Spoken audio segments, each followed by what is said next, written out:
All right, guys, back for part two. So we got to the point that we know where where it starts, who holds what. So in my opinion, the difference here for the AMC from the other memes is that the retail owns majority of the float, the original float. So they really dictate where this goes because like the only way that you can compare this to the Volkswagen squeeze is that the majority holding entity of the positions or the shares, they forced those shorts to get to that higher number, which is that $1,200, and then they got their that agreement up on price of the 1,200 something dollars per share. Well, similarly here, majority of the float is owned by retail, so in essence, it doesn't matter what synthetic crap they keep the institutions or other retails keep selling. If the original dons of this play um, lock down this the house floor, then the house floor is going to keep just going up and up and up. That's just simple like squeeze methodology, because the positions have to be closed. Again, if this goes down as a margin style, if they get marginalized, um, so as the price is going up, one thing that people are not talking about is that there will be people buying at those high prices. Like hypothetically speaking, if the price of AMC is or GME is or for instance even BBIG, like again any of them, if the price is theoretically speaking is at, let's throw a number here, $8,000 a share. If it's at that price, people will be buying, or institutions most likely at that price, because or wealthy individuals will be buying the stock at those levels because it's the simplest investment. It's actually even less risky than buying the shares at this price right now, waiting for them to go up. Here's my explanation on that. When they buy the stock at 6 or 8 or 10,000 or 5,000 or 800 or 700, their plan is not just to buy and sell or wait for the top. No, these guys will be gauging into the idea of this is the almost the top, if not the top, and we're about to short it down. That's the most lucrative amount of money they will make. Like it's much easier than even holding the stock and then selling it later, So at the end of the day, shorting is more lucrative than just buying and selling the stock. So to them, they get to make ludicrous, I mean, crazy amount of money. I mean, those companies. Here's what I think. I think that those companies that are shorting this stock, that are caught in like really badly in this stock, their plan, their post plan from losing heavily on closing their shorts, will be to make up, and not only make up their losses, but make profits, a ludicrous amount of profits on this play through shorting it at higher levels. So it's also good for them to get this price to go high. The higher it goes, the more money they make on the way down, because that's what their plan is. I personally think that's what their overall plan, to make crazy amounts of money. And there are some hedge funds that are, or even those institutions, no one is talking about this. Like literally, their plans is possibly to dump a lot of their position on the way up, but majority of their positions they will dump on the way down, like shorting it down. They'll go short. They own the shares, so they can short it. Um, Again, only the real shares. Who owns majority of the float? Us. Who needs the shares? Because if we sell, for example, out of just theoretically speaking, if we sell at whatever number, let's say at 6,000, we say that, oh, majority of the float owners, hypothetically speaking, all of them joint forces, and they said, okay, we're going to sell at 6,000 or 7,000 per share. Then these institutions will be ready on hand to buy these shares, because if the price was to make it up to that point, they know the price. I mean, Amazon is not even at that price, guys. That's how easy or simple it is of an equation. I mean, if any of you have, like, if I have crazy amount of money, and if they don't suspend buying at that point, because I wouldn't say that that's not highly possible. That's like very highly possible. So they could easily, they need this price to also go up. The higher it goes, the more money they make back, especially the shorting companies on this play, because they will lose money on having to cover their positions, but they will make a lot more than what they lost. Like ground to sky level difference of how much they make money in return from buying them at high levels and then shorting it back down, because there's absolutely no way in hell that any of these stocks will stay at the high levels that they will reach. Doesn't matter what the price is. If they get to 800 or 900 or 2,000 or 20,000 or 100,000 per share, there's no way that they will forever be 20,000 or 100,000 a share. So therefore, you guys are not, like, a lot of people are not thinking about that, because shorting is the most lucrative business in the market. And what's easier to short when you and once you take out the risk of how high can this go. So the biggest risk in shorting is that you could short a stock, but there's always the risk that it could go up and it could go against you and you could get screwed, like infinitely screwed. But if you 100% know that if that element is taken out of the equation, and you know that you don't have to worry about that, because the price is already at such high levels that it's impossible that it will hold those levels for long, days, if not a few days, then it's the easiest financial decision that they will make. In fact, I believe that that's what they're banking on. They're banking on it to go high so that they can write it back down and make bigger profits than what they even made on the way up. And if they were short, what they lost on its way up. Simple as that.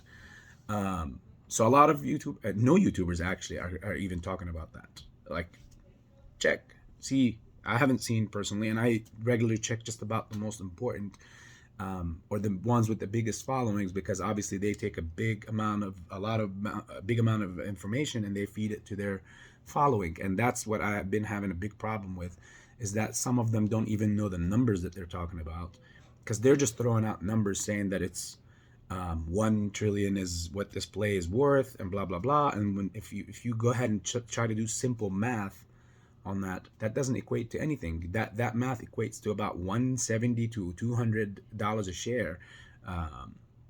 And knowing the magnitude of this and how big it is, you can't tell me that GME didn't squeeze and it went to 480 or 460, and AMC is $1 trillion play, and there's way more shorting, and the GME situation was not even short covering. That was just FOMO buying. So what about this? What about AMC? Like, it's more shorted.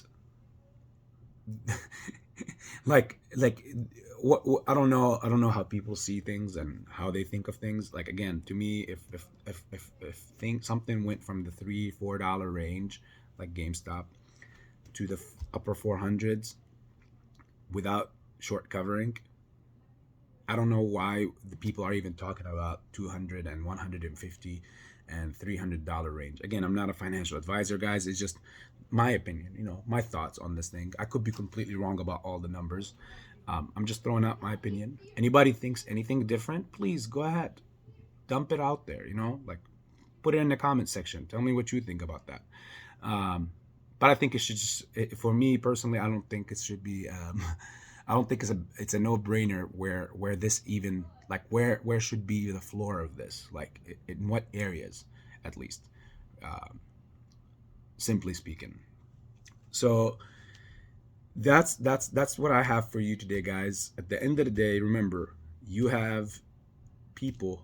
I just wanted to keep a very important idea or thought in the back of everybody's head, that if someone is selling, someone is buying, which means if the buying is higher than the selling, the number keeps going up because it's just buying pressure, um, which is the one thing I will be watching out for in this whole play.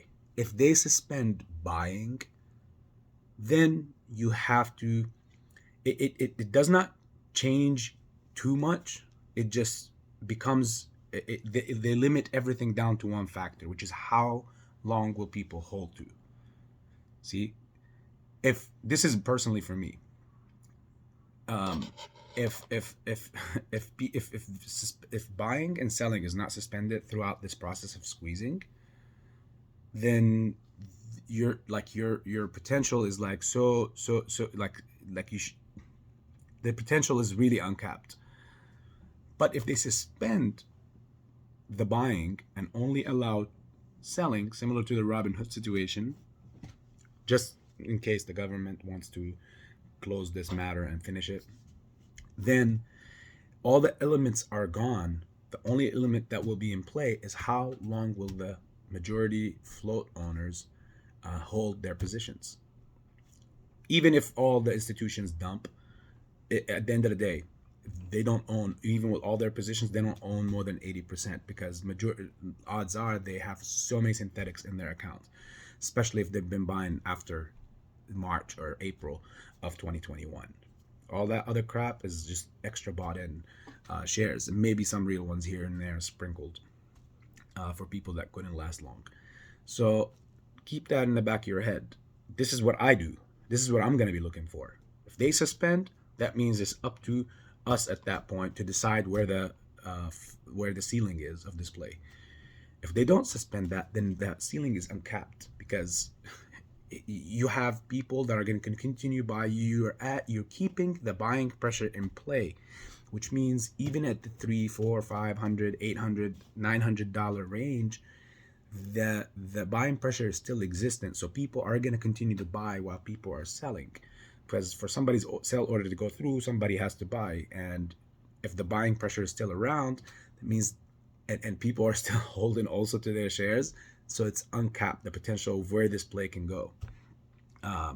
This whole talk about they can pay just this amount or they can't pay this amount, all that, I would like to say that no one knows definitively what they can pay out or what they can't. There is rules. There is DTCC. It is a 70 something trillion dollar insurance policy. That's besides of what these funds have to pay, obviously, if they have to pay. So when somebody comes out and says this is just 1 trillion or this is this, and you think you're not from this world and I'm from this world, this is how, what this reminds me of?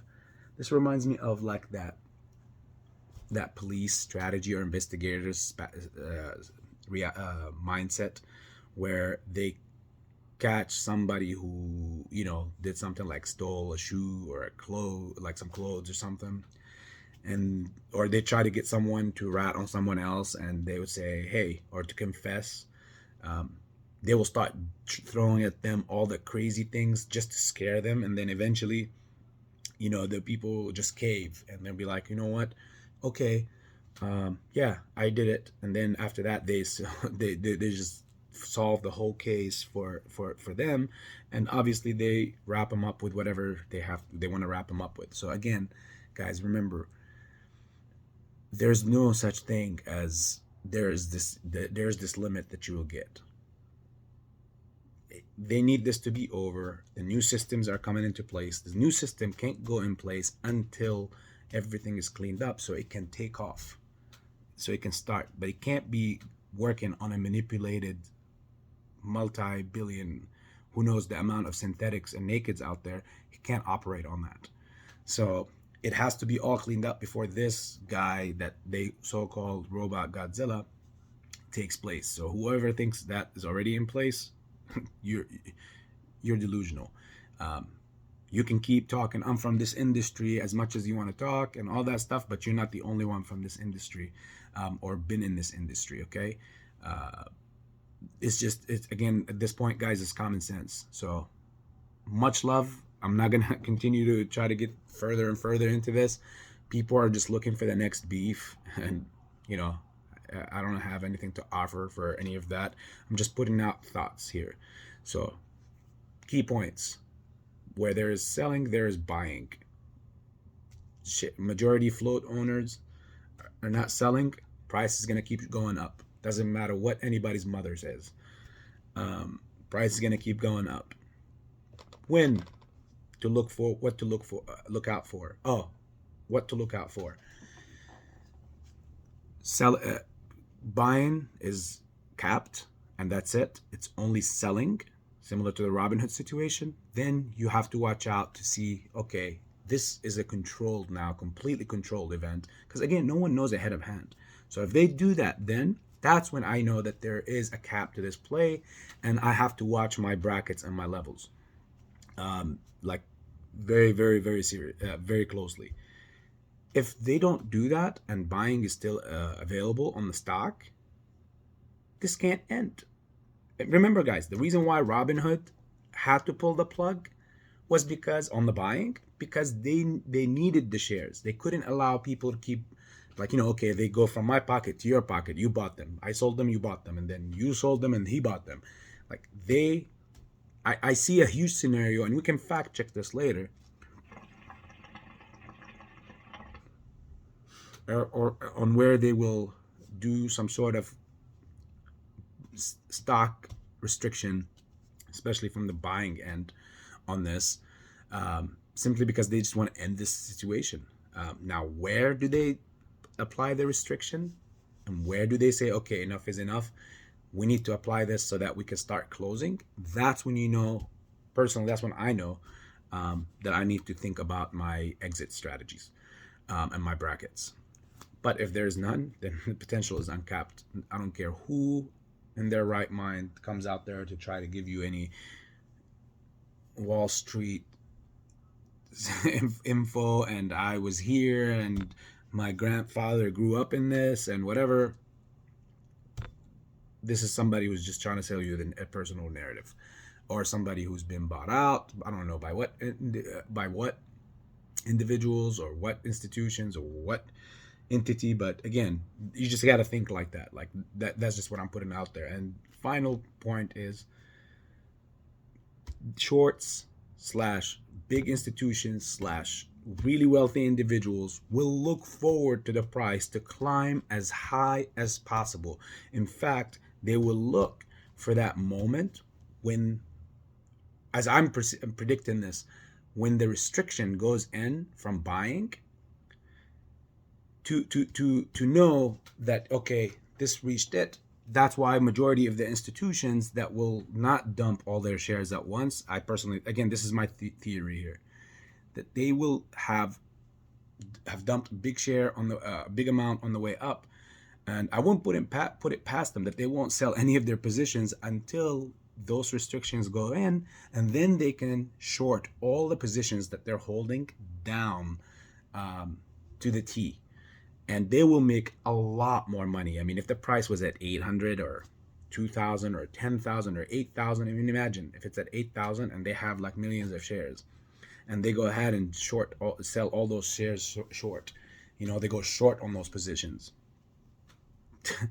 You know how much profit that is? It's like almost ungodly kind of a profit. So much love, guys. I love you all. Enjoy the rest of your 3-day weekend. I might pop up with some shorts here and there tonight. Maybe we'll have a pre-talk on Sunday and on Monday, preparing. If you have, again, please subscribe to the channel, like the videos, comment in the comment section of what you think on your thoughts. Much love.